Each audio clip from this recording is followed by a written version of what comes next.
CPIM കൊല്ലം സമ്മേളനത്തിലെ സംഘടനാ റിപ്പോർട്ടിൽ പ്രാദേശിക വിഭാഗീയതയും പാർലമെന്ററി വ്യാമോഹവും പറയുന്നതിനൊപ്പം ചില ഗുരുതര വിമർശനങ്ങളുമുണ്ട്. സഹകരണ രംഗത്തെ തെറ്റായ പ്രവണതകൾ എന്ന വിലയിരുത്തൽ അല്പം ദീർഘമാണ്. വലിയ ലോണുകൾ വാങ്ങി തിരിച്ചടയ്ക്കാത്ത നേതാക്കളെയും ലോൺ സംഘടിപ്പിച്ചു നൽകുന്ന നേതാക്കളും പണം കൈവശപ്പെടുത്തുന്ന നേതാക്കളെക്കുറിച്ചും പരാമർശമുണ്ട്. കരുവന്നൂർ ഒറ്റപ്പെട്ട സംഭവമല്ല എന്ന ചുരുക്കം. പണത്തോടുള്ള ആർത്തി എന്ന് പറഞ്ഞു തുടങ്ങുന്ന ഭാഗം അവസാനിക്കുന്നത് കൊട്ടേഷൻ സംഘങ്ങളുമായുള്ള നേതാക്കളുടെ ബന്ധം പറഞ്ഞാണ്. ഇനി പൊതുചർച്ചയിലേക്ക് വന്നാൽ ആശാവർക്കർമാരെ അധിക്ഷേപിക്കുന്നവർക്കും ആശാസമരത്തെ അവഗണിക്കുന്നതിലും കടുത്ത വിമർശനം ഉയരുന്നു. നല്ല കാര്യങ്ങൾ ചെയ്യുമ്പോൾ സർക്കാർ വെള്ളത്തിൽ നഞ്ചു കലക്കുകയാണെന്നാണ് പത്തനംതിട്ടയിൽ നിന്നുള്ള പ്രതിനിധി PB ഹർഷകുമാറിന്റെ വിമർശനം. മുഖ്യമന്ത്രിയെ പുകഴ്ത്തിയും പാർട്ടി സെക്രട്ടറിയെ വിമർശിച്ചുമായിരുന്നു പൊതുചർച്ച. തിരുത്താൻ ഏറിയോ എന്നതാണ് ചോദ്യം.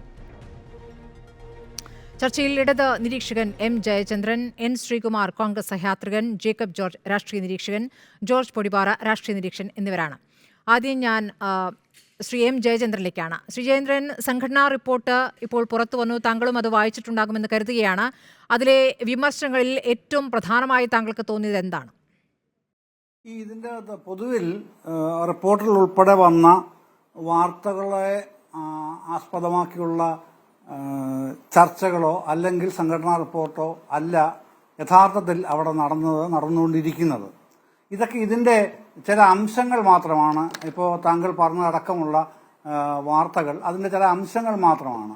പ്രധാനപ്പെട്ട പ്രശ്നങ്ങൾ അതല്ല. വാസ്തവത്തിൽ ഏറ്റവും പ്രധാനപ്പെട്ട പ്രശ്നമായിട്ട് എനിക്ക് തോന്നിയത് ഈ 2022 സമ്മേളനത്തിന് ശേഷം, സംസ്ഥാന സമ്മേളനത്തിന് ശേഷം ഇപ്പോൾ കൊല്ലം സമ്മേളനം ചേരുമ്പോൾ കഴിഞ്ഞ 3 വർഷത്തെ പ്രവർത്തനാനുഭവങ്ങളാണ് ആ റിപ്പോർട്ടിൽ ഉടനീളം പരിശോധിക്കപ്പെടുന്നത്. ഏറ്റവും പ്രധാനമായിട്ട് അതിൽ തുടർഭരണത്തിൻ്റെതായിട്ടുള്ള ദുഷിപ്പുകൾ ഉണ്ട് എന്ന് തന്നെയാണ് ആ റിപ്പോർട്ട് ചൂണ്ടിക്കാണിക്കുന്നത്. അത് തിരുത്തേണ്ട പ്രവണതയാണ്. ആ പ്രവണത അതെങ്ങനെയൊക്കെയാണ് തിരുത്തേണ്ടത് എന്നുള്ളതിനാണ് പ്രധാനമായൊരു ഊന്നൽ കണ്ടത് അതിൽ. അപ്പോൾ പ്രതീക്ഷിക്കാത്ത പിന്നീട് വന്നൊരു ഭാഗമാണ് പ്രതീക്ഷിക്കാത്ത ചില മേഖലകളിൽ കഴിഞ്ഞ വർഷം നടന്ന പാർലമെന്റ് ഇലക്ഷനിൽ ഉണ്ടായിട്ടുള്ള വോട്ട് ചോർച്ച. അത് ചെറിയ ചോർച്ചയല്ല, വലിയ തരത്തിലുള്ള ചോർച്ച ഉണ്ടായത്. അതിന്റെ കാരണങ്ങൾ വ്യക്തമായും പരിശോധിക്കപ്പെടുന്നുണ്ട് അതിൽ. ആ പ്രശ്നങ്ങൾ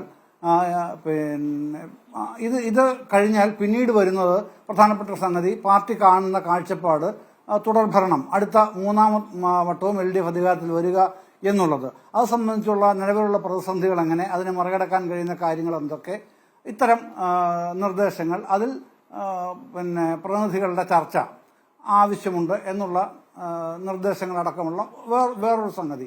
ഇത്രയും കാര്യങ്ങളാണ് പ്രധാനമായിട്ടും അതിൽ കാണുന്നത്. ഈ താങ്കൾ പറഞ്ഞ കാര്യങ്ങളൊക്കെ ഇല്ല എന്നർത്ഥമില്ല. അതിന് ഞാൻ ആദ്യമേ പറഞ്ഞല്ലോ, ഇതിൽ താങ്കൾ ചൂണ്ടിക്കാണിച്ച അടക്കമുള്ള വിവിധ വിഷയങ്ങൾ സ്പർശിച്ചു പോകുന്നുണ്ട്, പറയുന്നില്ല. തുടർഭരണത്തിന്റെ ദുഷിപ്പുകൾ എന്ന് പറയുമ്പോൾ തുടർഭരണത്തിൽ വന്നിരിക്കുന്ന ദുഷിപ്പുകൾ എന്നാണെന്ന് മനസ്സിലാക്കുന്നത്? എനിക്ക് കിട്ടിയ ഭാഗത്തിൽ അത്തരം കാര്യങ്ങളല്ല. അല്ല, ഞാനതാ പറഞ്ഞത്. അത് വന്നിട്ടില്ല. അത് പല ചാനലുകളുടെയും ചർച്ച ചെയ്തൊന്നും കണ്ടിട്ടില്ല ഞാൻ. അത് തുടർഭരണത്തിന്റെ ദുഷിപ്പുകൾ എന്ന് പറഞ്ഞാൽ താങ്കൾ പറഞ്ഞ കാര്യങ്ങളൊക്കെ ഉൾപ്പെടുന്നുണ്ട് കേട്ടോ. ഒരു തരത്തിലല്ലെങ്കിൽ മറ്റു തരത്തിൽ സഹകരണ മേഖലയിലുണ്ട്, മറ്റു ചില മേഖലകളിലുണ്ട്. കൊട്ടേഷൻ സംഘങ്ങളുമായുള്ള നേതാക്കളുടെ ബന്ധം ഭദ്രമായി കൊണ്ടുപോകാൻ ഉണ്ടുണ്ട്. റിയൽ എസ്റ്റേറ്റ് മാഫിയയുമായിട്ടുള്ള ബന്ധം അത് പാലക്കാട് പ്ലീനത്തിലടക്കം പറഞ്ഞ മുന്നറിയിപ്പാണ്. പക്ഷെ അത് തുടരുന്നു എന്ന് വേണം മനസ്സിലാക്കാൻ ഈ വിമർശനം വീണ്ടും ആവർത്തിക്കേണ്ടി വരുമ്പോൾ. അല്ല, കൊട്ടേഷൻ സംഘങ്ങളുമായുള്ള ബന്ധം എന്നൊരു പരാമർശം ഞാൻ കണ്ടില്ല അതിൽ. അങ്ങനെയല്ല പറയുന്നത്. പക്ഷേ ഈ പാർട്ടിക്ക് നിരക്കാത്ത പ്രവണതകൾ എന്നുള്ളതിൽ അത് ഉൾപ്പെടുത്താവുന്നതാണ് സ്വാഭാവികമായിട്ടും. അത് വരേണ്ടതുമാണ്. അത് അങ്ങനെ തന്നെയാണ് കൺസീവ് ചെയ്തിട്ടുള്ളതും. അത് വരുന്നുണ്ട് അതിനകത്ത്. അങ്ങനെ ആ തരത്തിൽ പറയുന്നില്ലെങ്കിലും താങ്കൾ പറഞ്ഞ ആശയം തന്നെ. കൊട്ടേഷൻ സംഘം എന്ന രൂപത്തിലല്ല തുടങ്ങുന്നത്. ഞാൻ ആ ഭാഗം വായിക്കാം. ശ്രീ ജയേന്ദ്രൻ, പണത്തോടുള്ള ആർത്തി എന്നുള്ളതാണ് അതിന് തലക്കെട്ടായി വരുന്നത്. തുടർച്ചയായി അധികാരം ലഭിക്കുമ്പോൾ ഉണ്ടാകുന്ന പ്രശ്നങ്ങൾ മനസ്സിലാക്കി ഇടപെടാൻ നമുക്ക് കഴിയണം.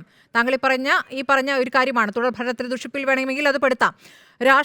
രാഷ്ട്രീയ അധികാരത്തിന്റെ അടിത്തറയിൽ നിന്നുകൊണ്ട് റിയൽ എസ്റ്റേറ്റ് മേഖലയിൽ ഇടപെടുന്ന പ്രവണത നേരിട്ടും അല്ലാതെയും ഉണ്ട് എന്ന കാര്യം പല മേഖലകളിൽ നിന്നും ഉയർന്നു വന്നിട്ടുണ്ട്. കൊട്ടേഷൻ സംഘങ്ങൾ പലയിടത്തുമുണ്ട്. പാർട്ടി മെമ്പർമാർ ഇത്തരം ഇടപാടുകളിൽ നിന്ന് ഒഴിഞ്ഞു നിൽക്കണമെന്ന് പാലക്കാട് പ്ലീനം നേരത്തെ തന്നെ നിർദ്ദേശിച്ചതാണ്. ഇത്തരക്കാർ പാർട്ടിയിൽ കടന്നു വരുന്ന സ്ഥിതിയുണ്ട്. അതായത് കൊട്ടേഷൻ സംഘങ്ങൾ പാർട്ടിയിലേക്ക് കടന്നു വരുന്നു, അവരുമായി കൂട്ടുചേർന്ന് പ്രവർത്തിക്കുന്നവരുമുണ്ടെന്ന പരാതിയും ഉയർന്നു വന്നിട്ടുണ്ട്. ഈ കാര്യങ്ങൾ ശരിയായ പരിശോധനയ്ക്ക് വിധേയമാക്കി ആവശ്യമായ തിരുത്തലുകൾ വരുത്താൻ നമുക്ക് കഴിയണം. ഇതാണ് ആ ഭാഗം.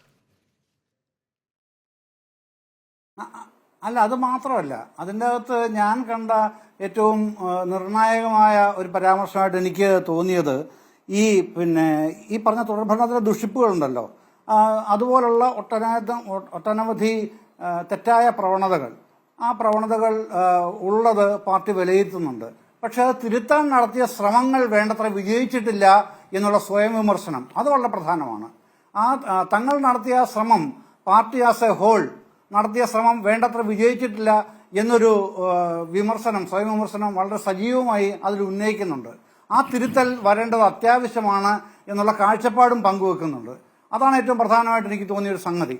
ബാക്കി കാര്യങ്ങളെല്ലാം പറഞ്ഞു പോകുന്നുണ്ട്. പക്ഷെ എന്നാലും ഇത് തങ്ങൾ നടത്തിയ ശ്രമങ്ങൾ വേണ്ടത്ര വിജയിച്ചിട്ടില്ല എന്നുള്ള ആ സ്വയം വിമർശനം വളരെ അർത്ഥവത്തായിട്ടുള്ള സംഗതിയാണ്. അത് പല ജില്ലകളിലും നമ്മളത് കാണുന്നുണ്ട്. അതിനെ അങ്ങനെ തുടരാൻ കഴിയില്ല എന്നുള്ള കാര്യം ഏതാണ്ട് ഒരു താക്കീത് പോലെ തന്നെയാണ് പാർട്ടി സംഘടനയ്ക്ക് മുമ്പിലേക്ക് അവതരിപ്പിച്ചുകൊണ്ട് പാർട്ടി സെക്രട്ടറി അതിൽ പറയുന്നത്. അപ്പോൾ അതിന്മേലുള്ള ചർച്ചയാണ് ഇപ്പോൾ നടന്നു വരുന്നത്. ആ ചർച്ചയിൽ കൂടുതൽ കാര്യങ്ങൾ ഇന്ന് വന്നിട്ടുണ്ടെന്നാണ് വൈകുന്നേരം നടത്തിയ ഒരു പ്രാഥമിക അന്വേഷണത്തിൽ മനസ്സിലാവുന്നത്. ആ ചർച്ചയിൽ കൂടുതൽ കാര്യങ്ങൾ വന്നിട്ടുണ്ട്. പക്ഷെ അതേതെങ്കിലും സെക്രട്ടറിയുടെ പ്രവർത്തനം വേണ്ടത്ര ഫലപ്രദമായില്ല എന്നുള്ള നിലയിൽ കോർണർ ചെയ്തുള്ള പ്രവർത്തനങ്ങളല്ല. ഇതുപോലെ തന്നെ പാർട്ടി ആഗ്രഹിച്ച രീതിയിൽ തെറ്റുതിരുത്തൽ നടക്കാത്തത് എന്തുകൊണ്ട് എന്നുള്ളത് സംബന്ധിച്ച് തന്നെ ചില വിമർശനങ്ങളാണ് വന്നിട്ടുള്ളത്. അതിൽ പ്രധാനമായിട്ട് നോക്കുമ്പോൾ ഉള്ളൊരു കാര്യം ഈ പാർലമെന്റിലെ തോൽവിയുമായി ബന്ധപ്പെട്ടുള്ളതാണ്. ആ തോൽവിയിൽ പറയുന്ന പ്രധാനപ്പെട്ട അക്കമിട്ട് എണ്ണി പറയുന്ന കാര്യങ്ങളാണ്. ഒന്ന്, ഈ സർക്കാർ ജീവനക്കാരിലെ അസംതൃപ്തി, DA കുടിശ്ശികയുടെ പ്രശ്നം, പിന്നെ ഈ ക്ഷേമ പെൻഷനുകൾ സമയത്ത് കൊടുക്കാതെ കുടിശ്ശിക വരുത്തിയിട്ടതിന്റെ പ്രശ്നം, 3, പരമ്പരാഗത മേഖലകളിലെ തൊഴിലാളികളെ അവഗണിച്ചതായി ആ മേഖലയിൽ വ്യാപകമായി അവർക്കിടയിൽ പാർട്ടി നേതാക്കൾക്ക് തന്നെ ഇടയിലുള്ള അഭിപ്രായ വ്യത്യാസങ്ങൾ, വിയോജിപ്പുകൾ. ഇത് പ്രധാനപ്പെട്ട ഒരു കാരണമാണ് പാർലമെന്റ് തെരഞ്ഞെടുപ്പിലെ തിരിച്ചടിക്ക്. ഒപ്പം തന്നെ ജാതി വർഗീയ കൂട്ടായ്മ വലിയ തോതിൽ പാർട്ടിക്കെതിരെ ഇതുവരെ ഉണ്ടായിട്ടില്ലാത്തൊരു കാര്യം എടുത്തു പറയുന്നുണ്ട്. ഇത്രയും കാലമായിട്ട്, അതായത് പ്രഥമ കേരള ഗവൺമെന്റ് മുതൽ ഈ കഴിഞ്ഞ 2024 പാർലമെന്റ് ഇലക്ഷൻ വരെയുള്ള രംഗത്ത് കാണാത്ത തരത്തിലുള്ള ഒരു ജാതി മത വർഗീയ കൂട്ടുകെട്ട് പ്രത്യേകമായി ഫോം ചെയ്തതിന്റെ ഇഷ്യൂസ്, ഇത്തരം കാര്യങ്ങളാണ് ഇത് പ്രധാനമായിട്ടും പരിഗണിക്കണം, അല്ലെങ്കിൽ നമ്മൾ ശ്രദ്ധാപൂർവം നിരീക്ഷിക്കേണ്ടതെന്നാണ് എനിക്ക് തോന്നിയ കാര്യം. അത് പ്രധാനപ്പെട്ട കാര്യങ്ങൾ തന്നെയാണ്. കാരണം രണ്ടാം പിണറായി സർക്കാരുമായി ബന്ധപ്പെട്ടുവരുന്ന വിമർശനങ്ങളായി തന്നെ അതിനെ കാണണം. അതോടൊപ്പം തന്നെയാണ് ഈ ആശാസമരത്തെ പരിഹസിച്ചുകൊണ്ട് പ്രധാനപ്പെട്ട CITU നേതാക്കളായാലും ആരോഗ്യമന്ത്രിയായാലും അതിനോട് പ്രതികരിച്ചത് ഏതു രൂപത്തിലാണെന്ന് കാണാം. ആശാസമരവുമായി ബന്ധപ്പെട്ട് രാജ്യത്ത് തന്നെ വിവിധ സംഘടനകളിൽ നിന്ന്, വിവിധ നേതാക്കളിൽ നിന്ന്, സാംസ്കാരിക പ്രവർത്തകരിൽ നിന്ന് അവർക്ക് വലിയ പിന്തുണ ലഭിക്കുമ്പോൾ ഇവിടെ എങ്ങനെയാണ് വിഷയത്തെ കൈകാര്യം ചെയ്യുന്നതെന്ന് പ്രശ്നം കൂടിയുണ്ട്. അതുകൂടി ഇന്നത്തെ പൊതു ചർച്ചയിൽ ഉയർന്നു വന്നിരിക്കുന്നു. വെള്ളത്തിൽ നഞ്ചു കലക്കുന്ന രൂപത്തിലാകുന്നു ആ തീരുമാനം എന്നാണ് ഒരു പ്രതിനിധി അതിനോട് പ്രതികരിച്ചത്.